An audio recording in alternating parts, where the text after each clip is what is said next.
ግን ስንት ዓመት ተሸከምክ ታቦት?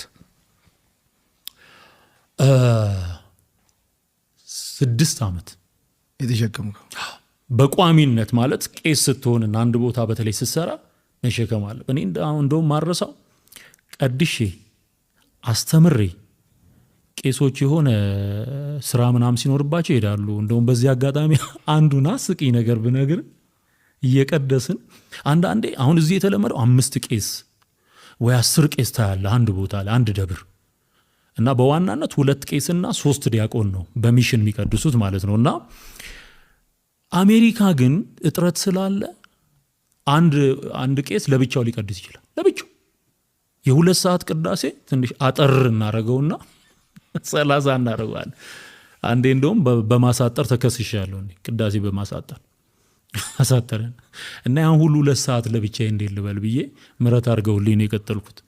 እና እየቀደስን አንዱ ቄስ ከኔ ጋር እየቀደሰ ኡበር የጀመረ ሰሞን ነው አልጠራም፣ ኡበር ጠራ።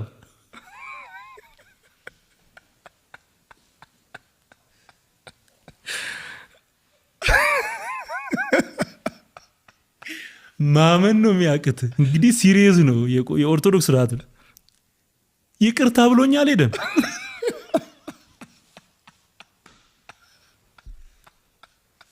ሰውየው ይታወቃል በጣም እና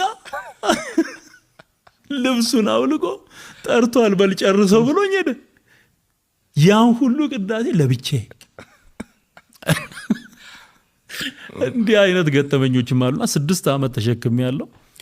ግን ያው ጌታ ረድቶኝ ከሚሸከመው አምላክ ወደሚሸከመኝ አምላክ እኔ እስከ ሽበት እስከ ሽምግልና እሸከማለሁ ብሎ በፍቅር ወደ ጠራኝ አምላክ መጥቻለሁ። አሁን ሸክም አይሰማ። አይተዋል አንተ በትክክል ገልጠህ?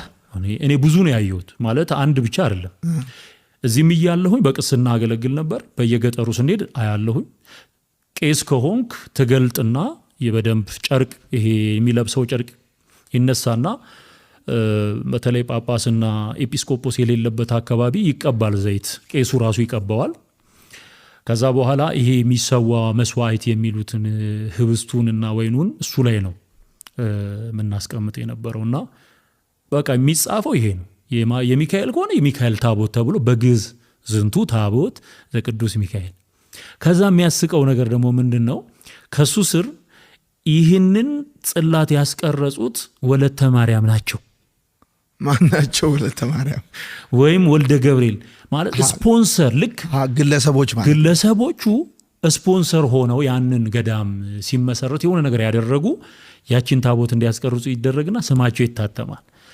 ስለዚህ ሰዎች ሲሰግዱ ጎረቤታቸው ለነበረ ሀብታም ጭምር ስም ነው የሚሰግዱት ማለት ነው። ምክንያቱም በዛ ላይ የሚቀረጸው